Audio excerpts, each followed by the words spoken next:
Okay, guys. So anyway, so getting back to Ira's presentation, he originally came to me with this 4+ years ago, and it's some fantastic footage, and he kind of put together a PowerPoint presentation that surrounds it. But I think you guys are going to find out real quick that there's some big problems with, what we're seeing, and that is, well, you'll see. So I'm going to go ahead and flip over to you, Iru, and you are now sharing. So go ahead and take it away, and we'll help you get through any rough English spots. For me, it's a really important video because based on this video, maybe I can say that now I am sitting here participating of my favorite show. And it's a very, very nice to at least, analyze and see what's wrong with the, in terms of if this flight is possible in a spinning ball or maybe it's more probably in the flat Earth scenario. So the flight is a flight filmed by a regular pilot. I don't think he is a flat earther, or no, I don't know because I never met him. But the flight is from Zurich to São Paulo, which is a Brazilian city, and Zurich is Switzerland city, is the capital of Switzerland. Or if not, I don't know if it's another city, I believe it's Zurich. And the flight is this, you can find it just type in time-lapse from a plane cabin, flight at night, and immediately it's going to appear. It's a video of 2 minutes and 40 minutes. And what is something that caught my attention, it's the following thing. This is a speed up of the time-lapse, so it's going to be a little quick. But when I see the flight, and maybe I can open the original one. Yeah, I have here the original one without speed it up. So this is the video just downloaded from the source in YouTube. And the flight is, like a regular flight. Of course, if you start analyzing the video, at least the first sensation is that you are flying over a flat plane. Maybe that is why they call aeroplane after all. And yeah, for me, the words, that has a really meaning sometimes. So but is that real footage there, or is that CG? No, it's real. No, this is completely real time-lapse footage. Yes, with a big exposure. Okay. Because it actually looked like CG, so I'm glad that you said that, because I would have thought that it was CG. So that's real. It's just sped up. Okay. Yes, it's a real video, speed up, and of course with long exposure when they film it. That is why we see all the sky, the night sky with all the stars and the constellations, and the Great Rift is the name in English, right? Mm-hmm. Yes, it is. Okay.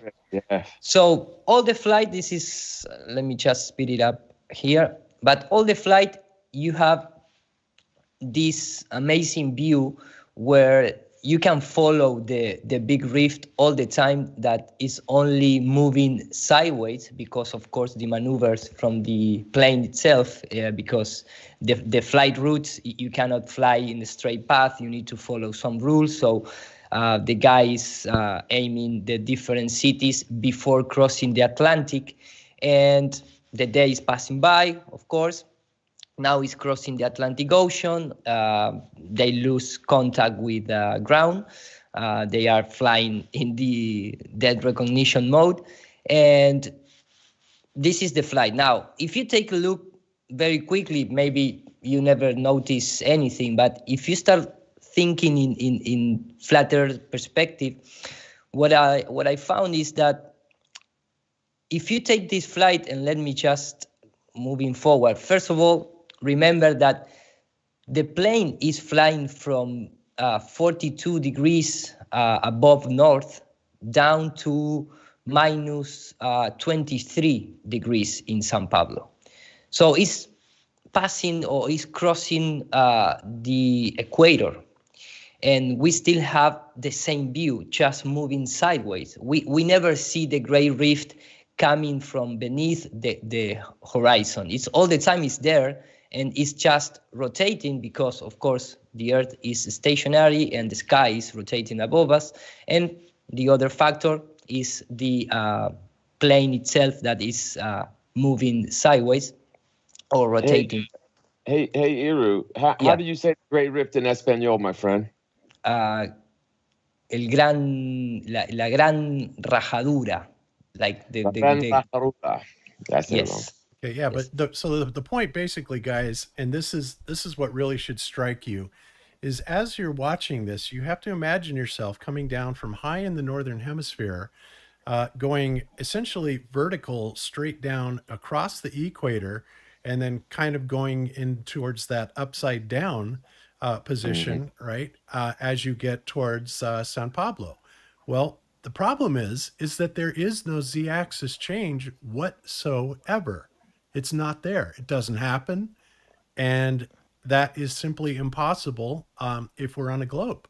So that's a big problem. Yeah, that is the first, the most important things to consider. For example, this is a Google Earth simulation making the same flight path. Of course, is 28 kilometers. You can see here above the ground. It's not 10 kilometers like a regular flight, but the principle is the same. This is the Great Rift, and this is what I expect to see in real life if we are crossing from above the equator down to equator in the straight path, or, quote unquote straight path, which is the stars and the Great Rift. It doesn't matter if it's also rotating a little bit to the side, but I expect to come in from beneath the horizon towards my view, right? This is, if you're living in the sphere, in the ball, and you make that type of flight, this is the movement of the sky, plus the rotation of the Earth, if you want to add that and have in mind. But this is the type of movement that I expect to see in the sky. Of course, if you go to our official sources like NASA, they also show you that from the supposedly ISS above the Earth, which is all the stars. Of course, this is CGI, John. I tell you now. Okay. This is not real, but they add the stars in the background. I don't know what they did, but what they do. But here is what you expect to see. Imagine that this is the flight from Sao Paulo to Zurich, going towards the horizon all the time, trying to reach the city, the destination. This is the movement in the sky, which is something that there is a fixed stars out there, and you are moving towards the curve of the Earth. And of course, the stars, the sky, the Great Reef, whatever, is going to have this type of motion. It's like it's a carrot on a stick or something, right? It's so weird. Yep. Hey guys, I'll be right back in 1 minute. So continue on. I'll be right back. Okay. So like when you're traveling towards it, like it just keeps getting further and further away, right? It's it's almost like I don't want to say hologram, but it's almost like a projection or a hologram. Yeah, exactly. So the thing is that we don't see that in real life.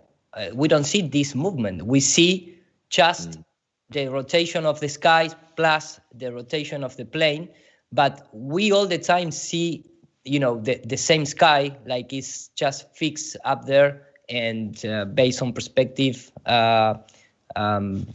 behavior, you are looking the same sky all the time. Now, if you imagine this from outside and you project that flight, if you are like a God views, in the flat plane, this is in the flat map, this is the type of path that the plane is taking, which is from Zurich. They start rotating, aiming to Africa, then cross the Atlantic and reach San Pablo. All the time, the cabin or the front of the plane is aiming towards the south. And this is the same flight, but in the spherical Earth, which immediately you can see why we need to expect that type of movement in the sky. And I'm trying to say the movement is, coming from the beneath the curve towards your view, because the plane is going to follow the curvature of the Earth. There is it's almost 10,000 kilometers in terms of the distance between Zurich and San Pablo. And of course, the plane, when it's following the curvature of the Earth, the forward of the plane, it's going to pointing down at some moment, some part of the flight, which is very, when you cross the equator, I don't expect to see the same sky like it was, like a picture without any indication of you are moving on the spherical Earth. So again, for example, here you can distinguish. Video game, right? What? It's kind of like a video game, like the sky is almost like a matte painting or something. Yes, something like that. You can follow even a few stars all the time, that you can see how is movement, and you have it there all the time. Never moves up or down. Like if the plane is traveling in the straight path, of course, the perspective, this movement, which is inverse of what supposedly must happen in the spherical world. Because in the spherical world, if you are traveling towards south, the stars must become from down up, right? Like there should be a constant, noticeable change in your angle towards space. It should be noticeable. Like, yeah, absolutely. You're like this. The stars coming down, up. Not up, down. If the star is up, down, is maybe because perspective, plus the rotation of the sky. And that is what we see here in this original real footage of video. So the thing is that if I transfer this to, for example, to a simulation, imagine this is the original video up here, and the simulation is based on the Gleason map, and I put the names of the city that the flight is crossing or passing over. So this is Spain, Majorca. This is the desert of Sahara. Then it's come Dakar, and there is Sao Paulo. Of course, if we don't have atmosphere, maybe over the plane you can see to Sao Paulo directly. But here is the flight. If you take a look, it's almost synchronized, the movement of the plane in the real life with the simulation in the computer. And look at the Great Rift. I'm going to reset the flight. Is behave like in real life. Now the problem is, or the problem comes with when you're trying to do the same thing, but over a spherical model. And what I'm trying to say is that if I take the spherical model, imagine that we have a camera down in the plane. This is what should happen, at least for me, if we flight over a spherical world, which is you are going to see the stars coming down, up. It's coming down, up. They will be coming up over the horizon. Yeah, thank you so much for that. Here you can see clearly, but we don't see that. No, so I'm start questioning what's going on. It's simply as that. Of course, another flight. This is a great flight to see how we fly over a completely flat surface without any indication of curvature. This is other flight from it's a day flight, but you can see all the flatness in the sky. This is also time lapse with the sky moving above us. In this case, you can see the sun. I speed up a video that it was speed up too, so it's very quickly, but it's just for saving sometimes in the presentation. Of course, something that a lot of you already know is that every single aircraft is when they construct, they are based on non-rotating Earth over a flat surface in the stationary atmosphere. They never include the word that, well, we're going to take into account that everything spins together. No, they use stationary atmosphere over a flat non-rotation Earth. It doesn't matter if it's a plane or it's, for example, a helicopter. They took about the same thing. It's all based on non-rotating Earth and the flat surface. If you go to propagation of electromagnetic fields, again, is over a flat plane. Ballistic vehicle motion is based over the dynamics, of course, is based on flat surface, flat Earth. If you go to missiles, again, everything is based on the flat non-rotating Earth. If you're trying to shoot a gun, it's based on flat non-rotation Earth. So everything is based on non-rotation Earth and stationary, world. So I don't know. Before continue, if I could clarify on that, there's a lot of people that argue that snipers take into account the Coriolis effect. And that is true to a degree. However, the Coriolis effect is applied to the bullet as the rotating object, not the Earth. And so when people tell you snipers do indeed account for the Coriolis force, they're not talking about the spin of the Earth. They're talking about the spin of the bullet. So. Yes, exactly. Yes. And yes. that's well said, and something that needs to be said, John, because I get that a lot, and I think it is pretty obvious. And we do know that spin does affect, again, contact with it and will affect positioning. But go ahead. I'm sorry. Such good conversation. That's okay, and it's nice to clarify.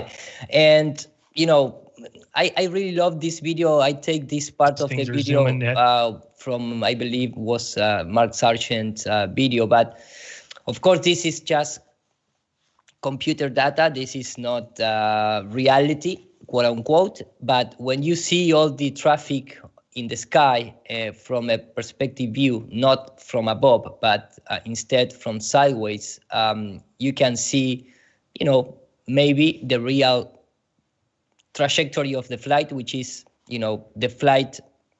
the plane inclination is only when they departure and when they land, and not when they are in the sky. In the sky, if you start following these little points which represent real data from flight path, you can see it's completely flat. That's right. And this is the size of United States, of course. Yep. And let me clarify something on that also, Iru. And this is where the cowards over at Simon Dan tried to get on Taboo Conspiracy, right? Taboo Conspiracy actually was contacted by and befriended by I believe an F-16 pilot, right? And what he brought to the table was, he said, look, when we're targeting things and we're closer and we have we're coming at something with a closure rate of over 3,000 miles an hour, when our instrument says that they are above or below the horizon, that means they are actually above or below us. But when they're closing on each other from several hundred miles out, we're talking about miles and miles and miles of curvature that would be in error when trying to target these things in their targeting computers. And that's the very thing that the F-16 pilot said. It's like, look, the targeting computers alone give that away, that it's a flat Earth, because they do not account for curvature at all. And this exact same thing is actually a true representation, even though the ballers would love to have you believe that, oh no, this isn't accurate at all, because you've got to take into account all that curvature, for 3,000 miles coast to coast. Well, sorry, but the F-16 targeting computers tell us different. That and about a million other things, right? So I just wanted to clarify that. But again, they have to stoop to, pretending that they're people that they're not, faking that they're people, so that they can teach us a lesson. Yeah, right. So that we're not so gullible. And I still get comments to that effect to this day. Oh, Bob, you didn't understand. The reason they did that to you was because you're so gullible and we needed to teach you a lesson. Well, you know what, guys? You didn't teach us jack, because It was a low blow. It was a sorry ass tactic, and we don't buy it for 1 second. And you guys are simply desperate, and that's why you do And things like that. hey, Bob, and you're a pilot, as you well know, but not everybody does. So, I guess you're not an F-16 pilot, but I bet you'd love to fire some of those off. But no, that's what I love about you. You're a pilot, you're an electrical engineer. So, but as a pilot, though, did it ever occur to you? Because it seems to me that if the Earth was a spinning ball, that the spin of the Earth should be like a huge factor in, especially landing a plane, but in navigation and everything. And the fact that never comes up, the curvature, the spin of the Earth never comes up in any of the navigation. It's almost like pilots get flat Earth much easier than other people because they're just around that sort of thing so much. Yeah, they do, unless their name is Wolfie. And by the way, I had some complaints that my audio was too low in the chat. So guys, let me know. I have cranked up my audio just a bit here on the old blue microphone. So let me know if that is good enough or not. So continue on. I can hear you clear, but I could hear you loud and clear before too. So okay. Maybe it's just out for the live stream. I'm not. Maybe it's specific to that. Yeah, I hear perfectly your audio. So continuing, then I have some things that some information that I just add to the presentation. But this is from I don't know, maybe you, Bob, knows better. But remember that a lot of the computers on board planes, there has restrictions, especially when you're trying to go north or south. They are restricted to flight 60 degrees south. So, for example, when people trying to say, okay, why you don't take a plane and go straight to the Antarctica and cross over or things like that? Well, I don't know how it works, in detail, but if you're trying to, hijack a plane and trying to make the plane go to Antarctica, is going to reach a special in the south certain degrees where the plane maybe it's stop working or whatever. The Antarctic Treaty makes it illegal by many international laws to bring any fuel below 60 degrees south. Yes, yes. So there's always that. But I showed this because it's programming already in the computer system of the flight. It's on the plane itself. That's it's not just yes. This is told me the guy, the pilot, who is a friend of us, the guy who sent me the video from his flight cabin. And he sent me this because when we start talking about these restrictions of flight, he sent me this from Boeing.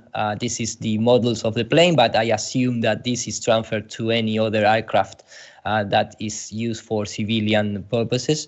But you have this type of restriction already programming on the computer inside the plane.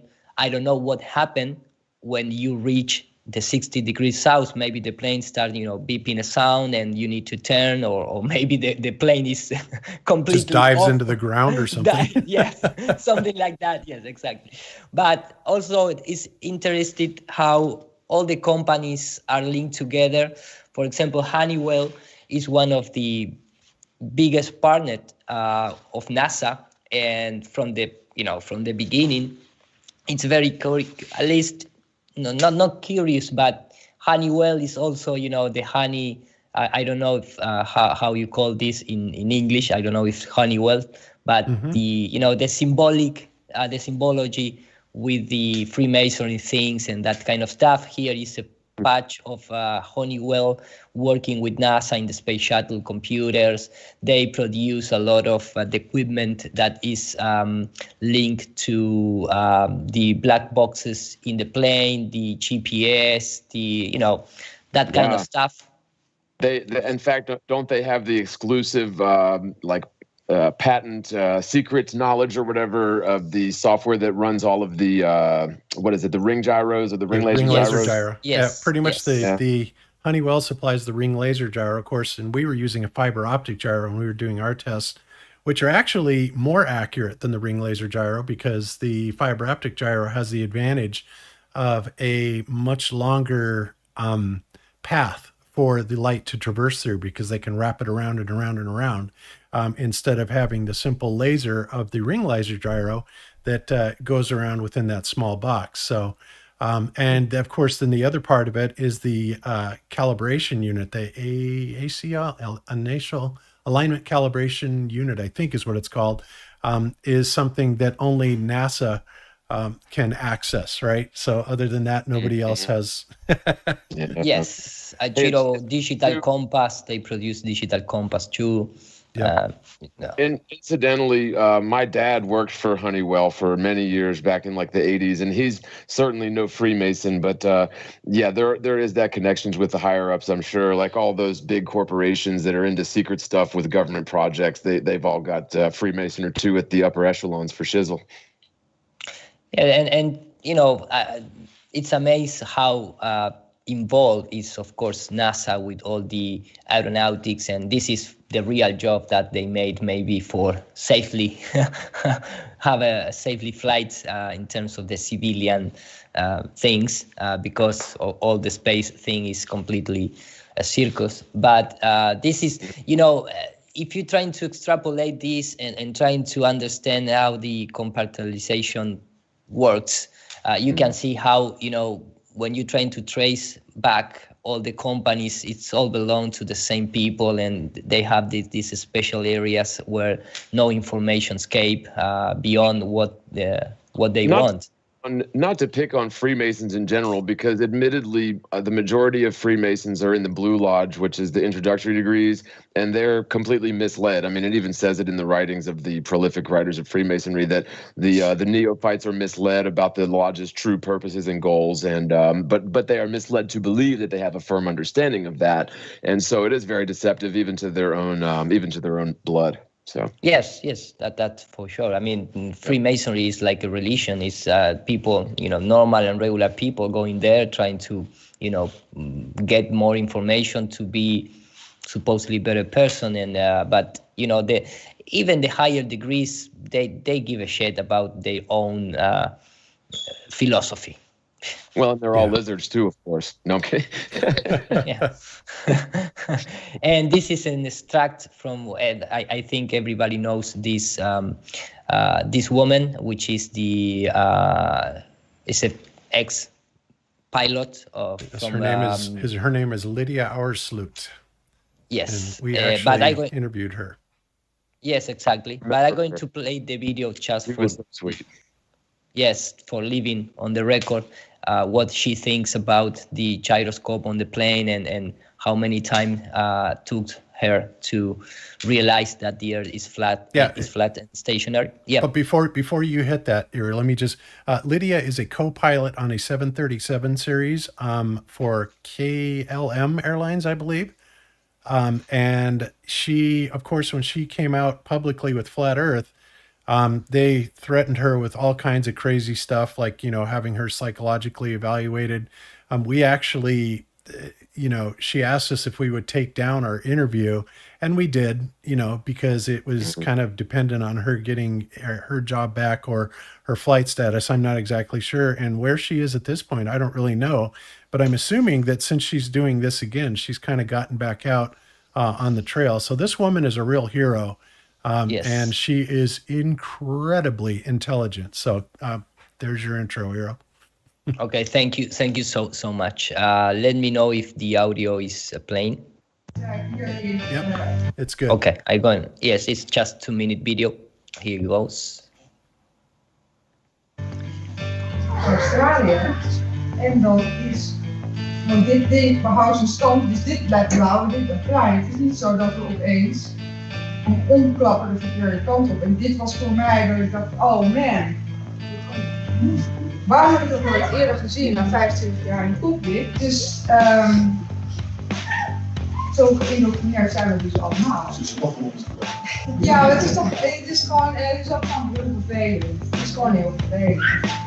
Dat je daar al die jaren naar hebt gekeken en dat het kwartje nooit is gevallen. En ook, zeg maar, toen ik eenmaal wist dat de aarde plat is, dat je naar buiten kijkt en dat je denkt, waarom heb ik nooit gezien hoe plat het eigenlijk is? Okay, there you have the testimonial. Of course, there is a lot of random videos. That's not, and no, the ground looks to us like it's standing still. Did you notice any curvature while we were up there? No. No? What did you see while we were up there? Just the blue sky, white clouds. Yeah, is it flat or? Pretty flat. Pretty flat? Yeah. Okay, thank you. I was reading a lot of stuff on the flat Earth. Okay, yeah. True. That's true? Yeah. Okay, all right, cool. All right. God bless, brother. Did you notice any curvature while we were up there? Curvature? No. No, there's no curvature? It's just all flat. Casey, how are you, mate? Pleased to meet you guys. There's no way this curvature. We're random flat, aren't we? Yeah. We are, aren't we? Flat as a Thank pancake, you. Flat as a pancake. Flat as a pancake, and this is the video that it was sent by the pilot who participate in the Madrid Flat Earth conference that we made on January of 2020. This is a great guy, and I have my conversations, and of course for the Earth is also flat, and he print this and put it into the I don't know how to the cockpit on the yoke. On the yoke, yeah, exactly. You know, as a sign to say, okay, I'm a pilot. I am flying this plane, 737, and I am a flat earther. That is why I follow Nur para Todos in Spanish. And of course, also from a plane, for me, the work of Chit Holland is amazing, because I believe here you don't have so much distortion in terms of the Fata Morgana, especially if you use an infrared filter. And this guy is filming outstanding objects in terms of the distance. We are multiplied by 3 in some of the cases, where supposedly you should stop seeing, because the curvature of the Earth is occluding the object itself. So when you have this type of evidence, let's call evidence, maybe not proof, if you want to, go a little technical, but this is, I don't say irrefutable, but at least I don't see any glober trying to debunk this type of observation.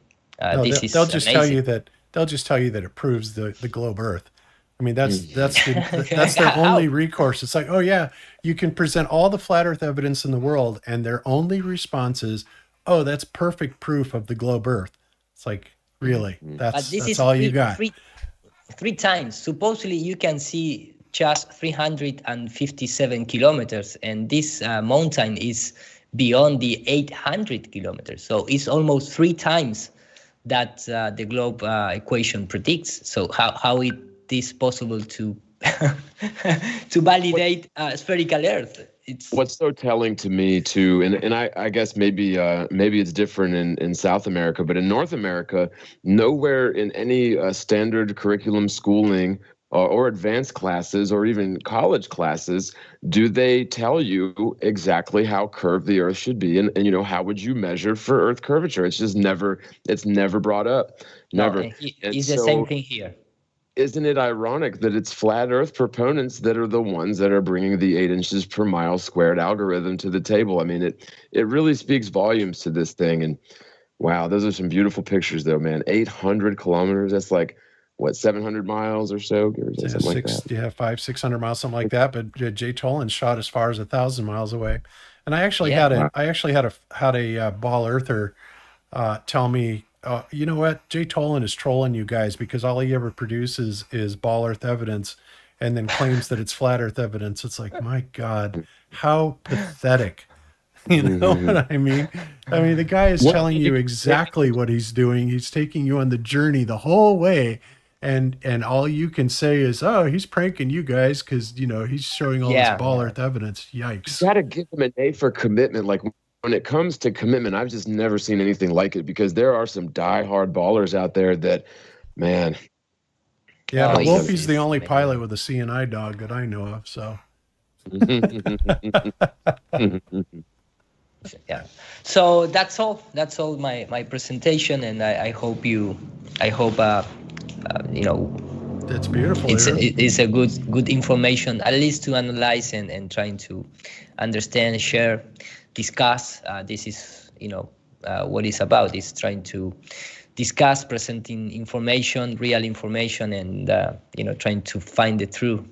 And when you present information like this, the first thing that the ballers do is they go back to Eratosthenes and how he calculated the curvature of the Earth. And the thing is, it's like, okay, so when you demonstrate that curvature that he assumed was there, but never actually prove was there, just assume was there, when you see that doesn't exist, then all of Eratosthenes' values go right out the window. And in fact, when you take the same data that he gleaned from the Syene Alexandria so-called experiment and assume a local star system with a flat planar Earth, you get entirely different results. And I think refraction is really the key to understanding why we can't get the measurement or the angle properly from 3 different locations at once. It all has to do with the apparent location of the stars and the actual location, which is 2 different things based on refraction. Yes. Yeah. Very nice. Well, you're again, second time through. It's a fantastic presentation.